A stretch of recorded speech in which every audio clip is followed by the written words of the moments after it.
you're up to the task, I guess. I think you've any which ways been in the business of keeping people engaged for the last many decades. So I 140 think, years. great, excellent.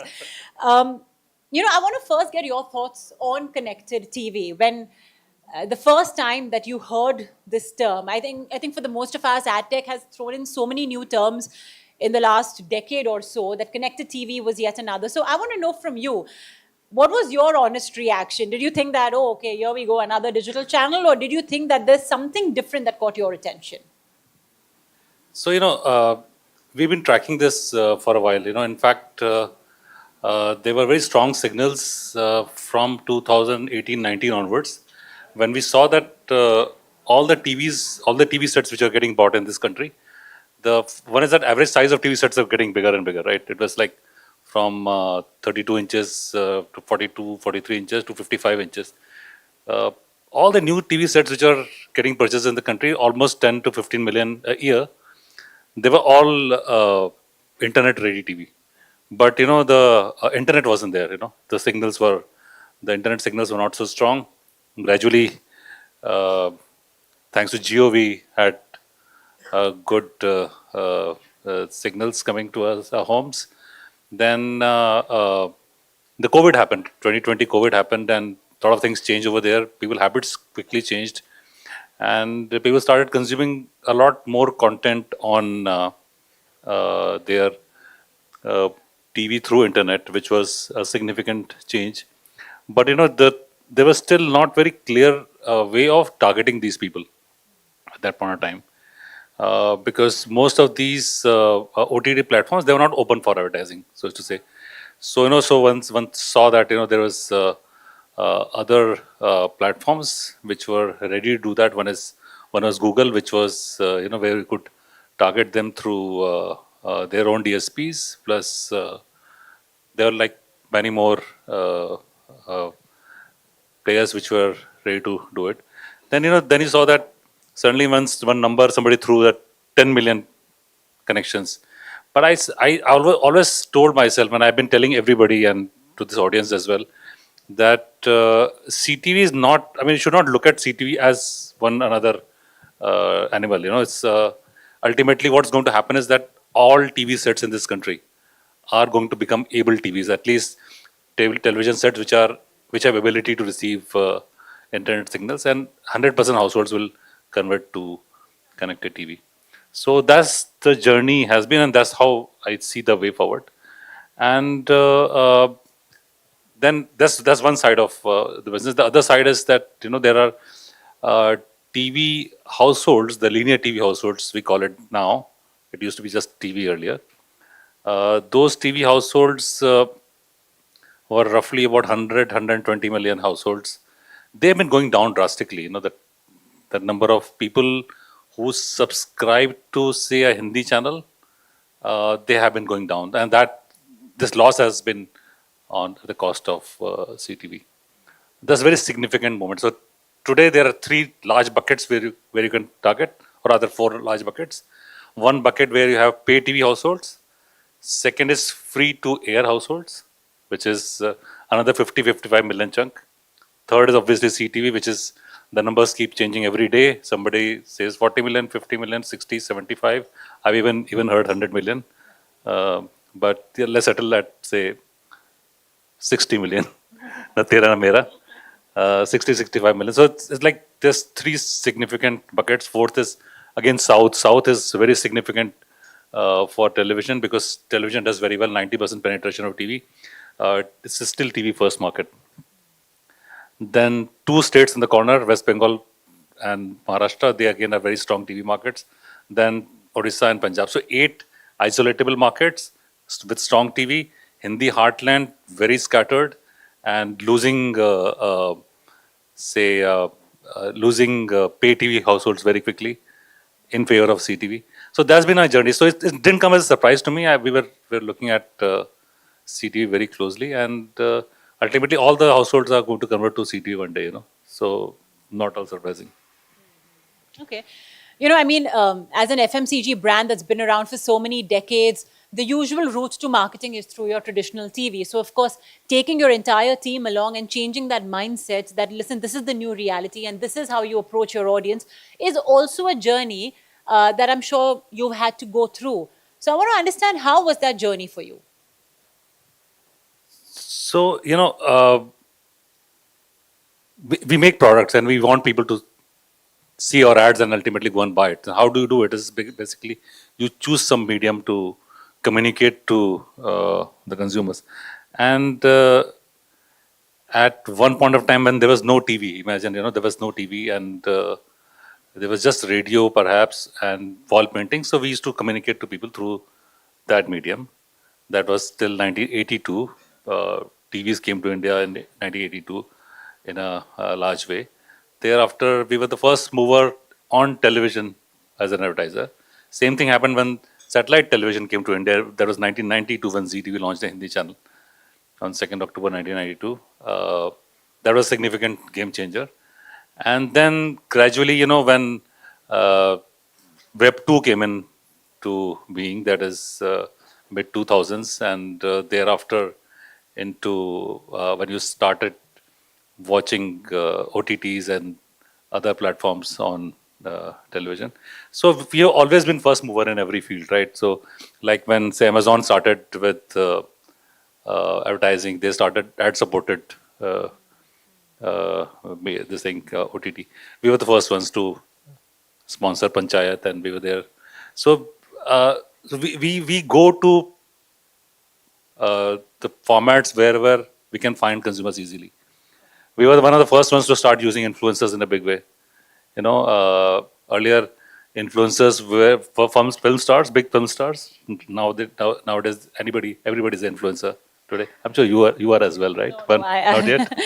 no, I don't think I qualify for that. No, you should try it out. Well, thank you. But you already threw a lot of data. We have so much data with respect to the kind of televisions, state-wise. And now with CTV, you're going to have even more granular data, which you already do possess. So gone are the days of TRPs. That's kind of like more of a secondary data measurement thing, how to optimize TRPs. As we get more granular data, there is going to be new ways to measure the impact of your campaign. How are you looking at this new measurement landscape? So yes, I think the rating system which exists today, that is losing relevance gradually.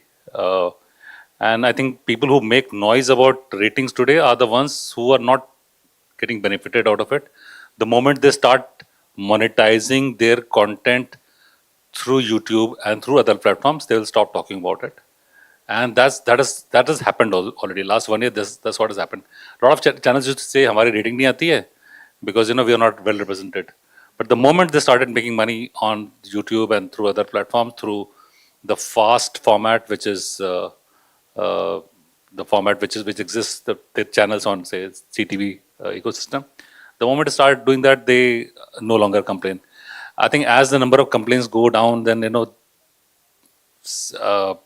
use of ratings will further keep going down, and as you get more deterministic signals from the data which you get from your own ecosystem plus whatever is available in the market and through different demand side platforms and supply side platforms, you'll keep using it and keep enriching your data in order to sharp target.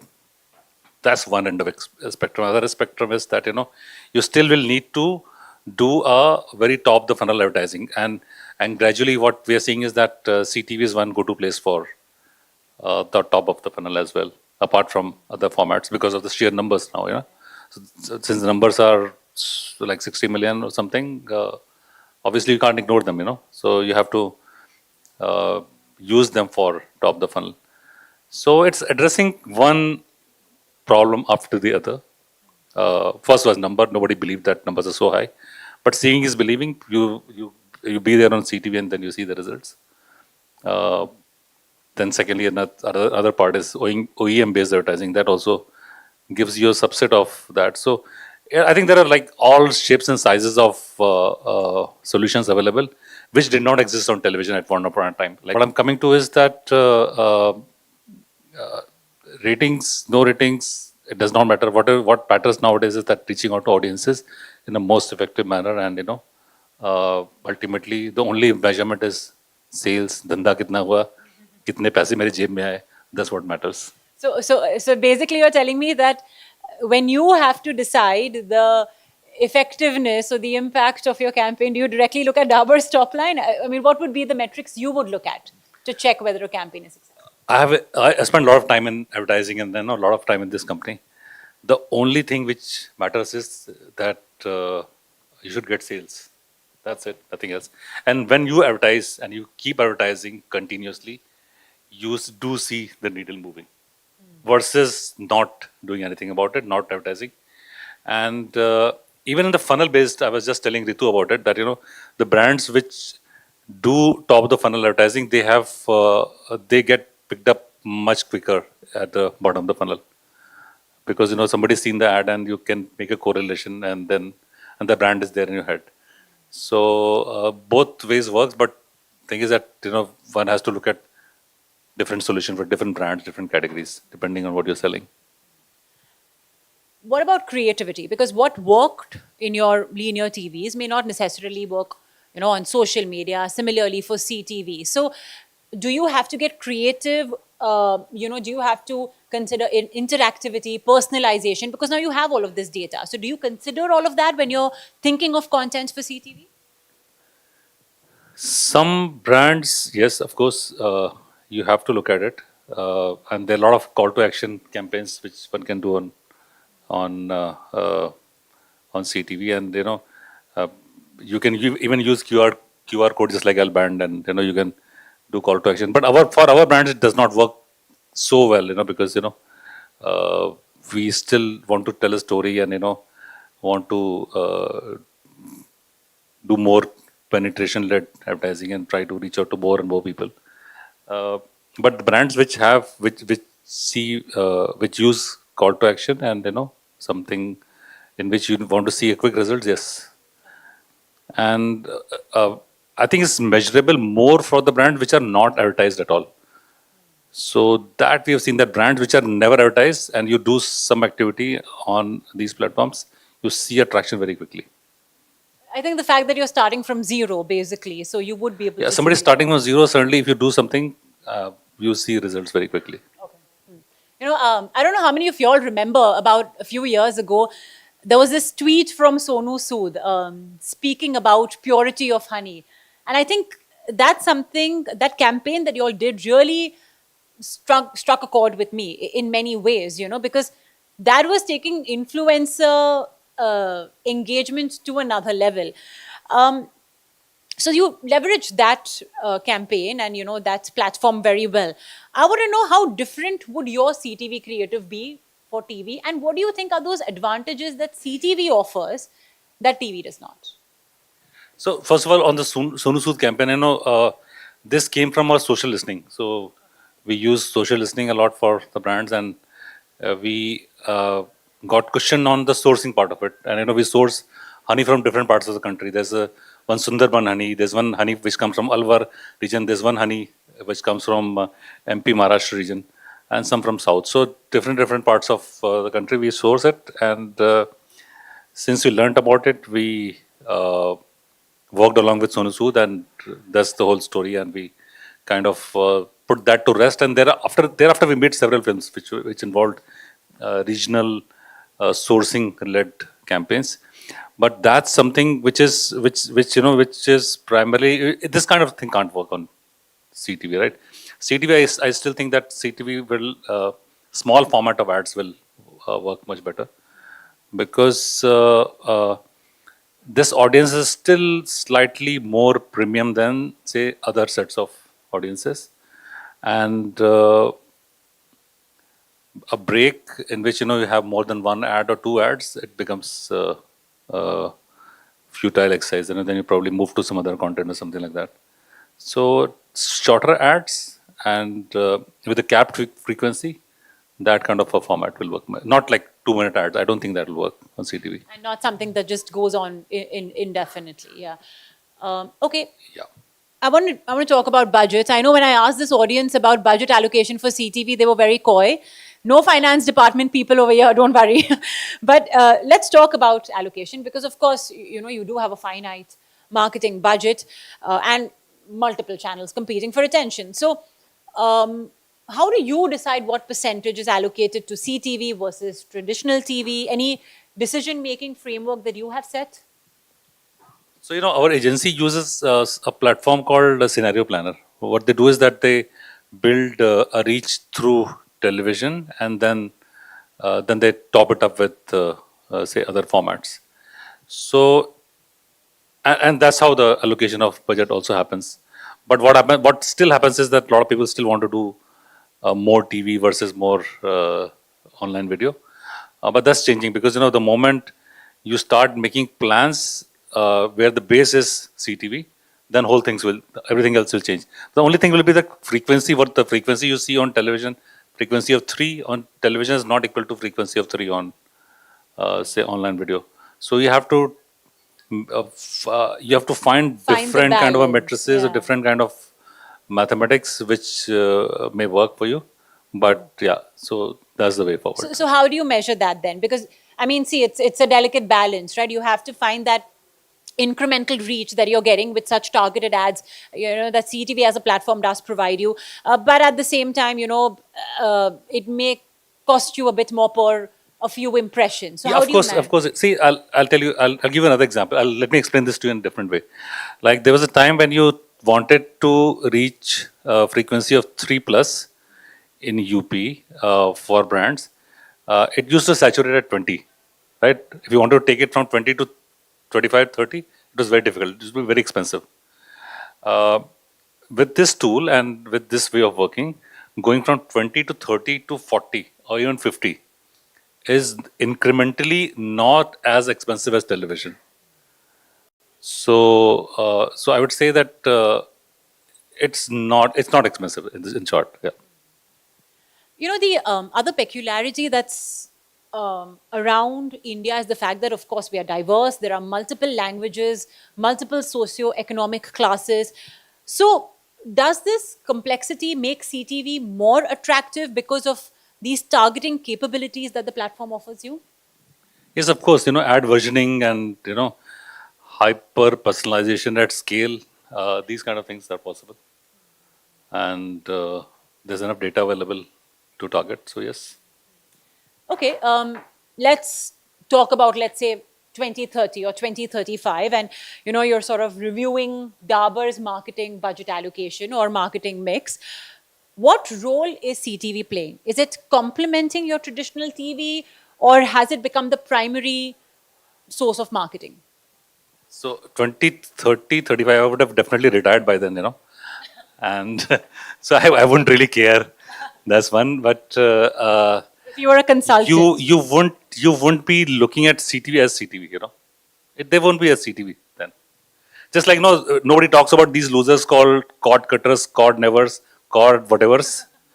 I mean, nobody talks about them anymore. There used to be such talk earlier. I'm a cord cutter. I cut the cord. I just have CTV, etc. Nobody talks about it anymore. It's irrelevant. So CTV will become irrelevant. It will become mainline media. So we'll not talk about it. I think another year from now you won't be talking about it. Also because that's how This will mainstream become it's this will gonna become mainline media. So 5 years from now, yes, of course I would have retired, and of course I wouldn't care. Yeah. Well, nevertheless, we would appreciate your pearls of wisdom even 5 years from now. But before we wrap up, just some practical advice for our audience. There are brand marketers here who might be where you were maybe a decade ago or something. So if you had to give them advice on how they can take that first step into CTV, what would that be? So it's like actually reverse. I come here to learn. I have not come here to teach. Right. So only thing one can do is to change every day and adopt your advertising, adopt your creatives, adopt your thinking on a daily basis, and keep your minds open, because otherwise you'll never be able to talk to your consumers. Today we face this problem that how do I talk to somebody who's 25 years and below, because those people are not there on television, they are not there on social media, they are not there anywhere. How do you target them? How do you target a Zen Alpha, and now going forward Zen Beta, which is like just about 3-4 months old now. So how going to target these people? Because ultimately, uh, whether I am there or you're not, you're there. This company is going to be in business. We are in for a long haul, and we'll have to keep telling newer audiences the benefits of Chyawanprash in their language and serve them products in their formats. So that evolution will keep happening, whether the format, the medium exists or doesn't exist. There'll be something else tomorrow. Tomorrow. I'm telling you, year 2 years from now, there won't be any talk about CTV. We won't be talking about CTV because it'll become mainline. It will probably be called television. I don't know what. I mean, Just television. Yeah. probably it'll just be called device-based planning. I'm planning for a big device because the technology behind the device has changed completely. So I'm looking at what I do with the technology behind the device. That device is here, and I'm probably doing content level planning and audience level planning. But it won't matter because you'll be retired. Just joking. Well, all right. I think, Rajiv, this was very interesting. We got to learn firsthand on how you dealt with CTV, and you clearly have seen a lot of milestones along the way of your very, very rich career. So thank you so much for sharing those pearls of wisdom. It's an ever-evolving world, ladies and gentlemen. What works today will not work tomorrow, and definitely won't work for Gen Beta, Gen Alpha, so on and so forth. So thank you so much once again, Rajiv, for Thank you. joining us.